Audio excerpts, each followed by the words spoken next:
As you can see, these are all gaping holes in this heat exchanger. Matter of fact, I can literally just put my finger through these that are already just starting to break open. So once again, why this is important. So everyone knows that I've been talking a lot about cracks in heat exchangers, what they look like, and if they really need to be replaced.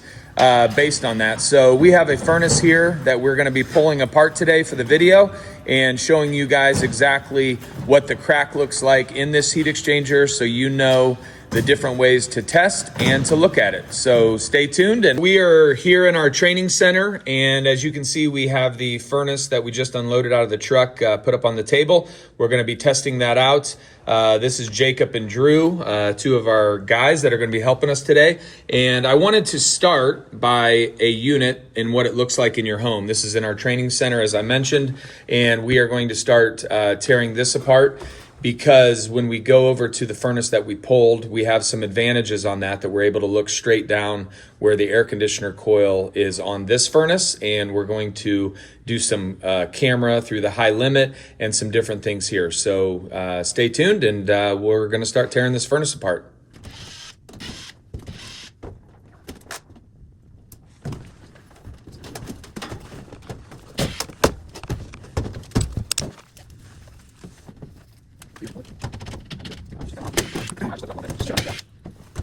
So what are we doing here, guys? Taking the cover off of the evaporator coil. Yep. Are you going to actually remove it, or? We're going to leave the coil in place. Basically, just take the plate off so that way we can see down into the heat exchanger, get a view with the camera. Okay.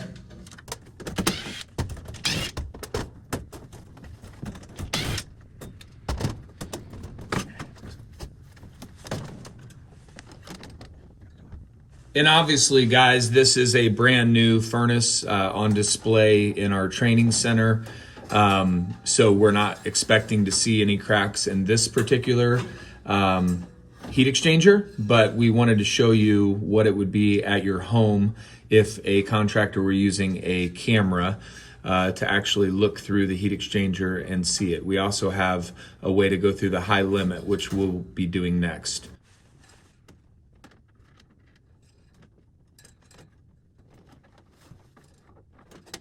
Hey, Drew, before you get started, what were you saying about you've seen companies use other pictures? Yeah, I mean, it's just something that you got to look at and be aware of is some companies, they will use a picture that they found from 3 weeks ago on your furnace. So if you're going to rely on the picture, make them show you on their camera in person that it's actually there and not just a picture. Yeah, that's a great point. All right, let's get started. What are we doing here? We're pulling the high limit. Pulling the high limit and then gonna snake the camera through.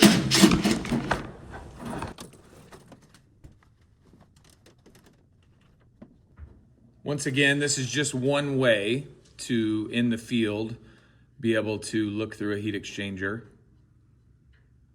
This particular customer that we did this one for, we did a combustion analyzer to realize that there was too much oxygen in the exhaust, and we also did a camera inspection of it as well. But the customer was complaining of getting sick and having really bad headaches.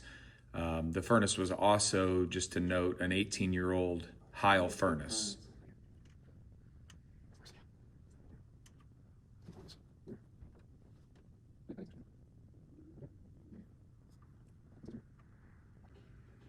As you can see, running a camera through the high limit is not always the easiest thing to do to be able to identify it. Get it over that hump. But I think in this particular one, we were able to see it here. And then once we pull the full heat exchanger from the furnace, we'll identify those cracks and holes. Oh, right there. So we're looking right here. Yes. Okay. That you can do it besides going through the high limit. You can also go through the burners. You can, as we showed you in the last video, we can go through the coil and come down. The other way to do it, and the other way we do it, is with a combustion analyzer. And the combustion analyzer hooks onto the flue, if it's a 90% plus, which this is, and we can see basically if the oxygen level is increasing in the actual flue itself. And what that means is the blower motor is blowing up through the furnace. If there's a crack, it basically will bring more oxygen through that crack or through that hole, and it will bring more oxygen into that flue as it comes through the inducer motor and exhaust out. So that is another way to test it. Once again, what we're about to get to with actually pulling the heat exchanger is probably the safest way to really confirm and show the customer exactly what's going on with their furnace.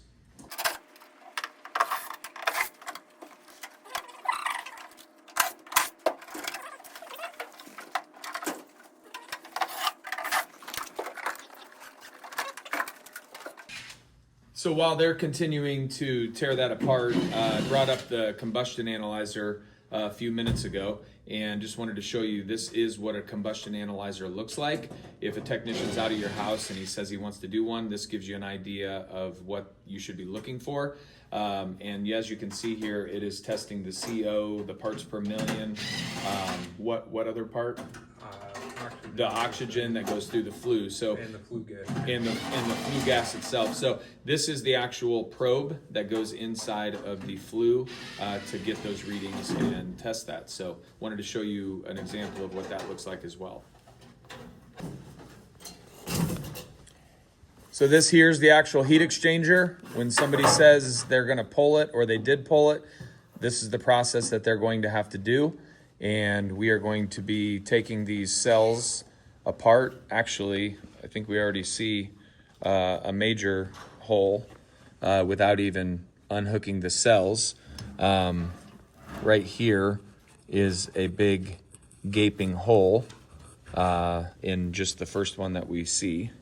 I don't think that. Yeah, I don't think that is. That's just a scratch.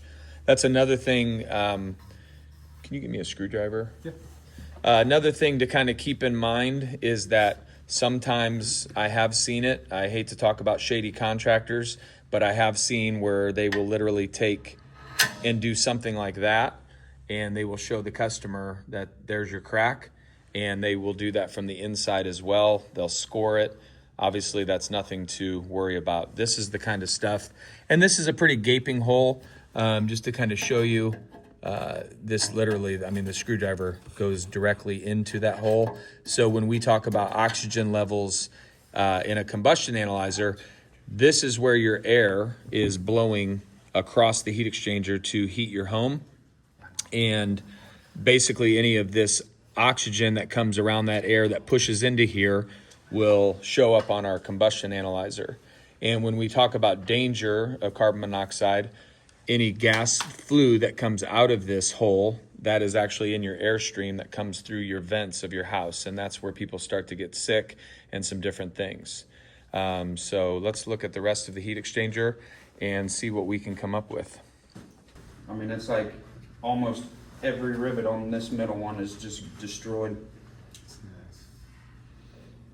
Oh, yeah, it is. Yeah. Can we get it off? Yeah.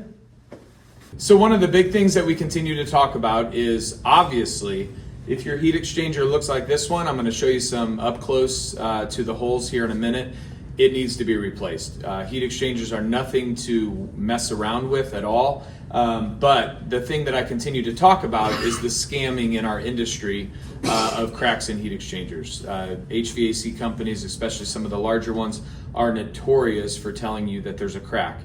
As you can see in this video, it's a lot of work to pull a heat exchanger, especially on a high efficient 90 plus, with the secondary heat exchanger, which is this guy here, and then the primary heat exchanger, which is here.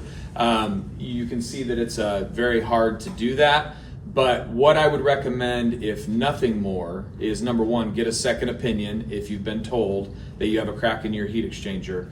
But number two is the day that they come out and change out your furnace, as a homeowner, you have a right to ask the installation crew that comes that you want to see the heat exchanger, because when it is pulled, they can look right down in the top of it when the air conditioner evaporator coil is off of it and it's torn out, and you have a right to be able to see it. If this were your furnace today, you would be able to see clear as day the amount of holes. I want to kind of give you an upfront here of what that looks like. As you can see, these are all gaping holes in this heat exchanger. Matter of fact, I can literally just put my finger through these that are already just starting to break open. So once again, why this is important, as the carbon monoxide is coming through this heat exchanger and trying to get through the outside exhaust flue, it will actually come back in, and this air out here is where your blower motor is blowing to get through your registers. So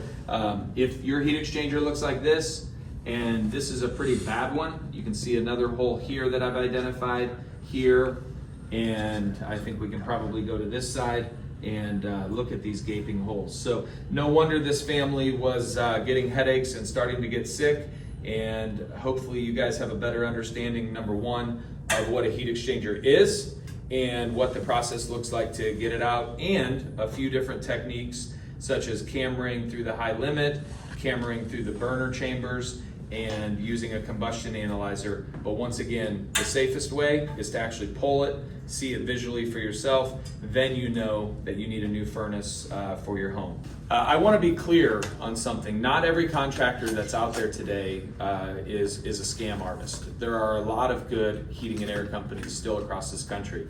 But as larger companies are coming in, large conglomerates are buying out companies, and large private equity companies, their main goal is turning and burning systems. They want to condemn a certain amount per day, and they want to have a certain amount of installs. So make sure that you are choosing one of those companies like us that, number one, has skilled technicians that are able to do this kind of work, that have been around and aren't just a glorified salesperson with a tool bag.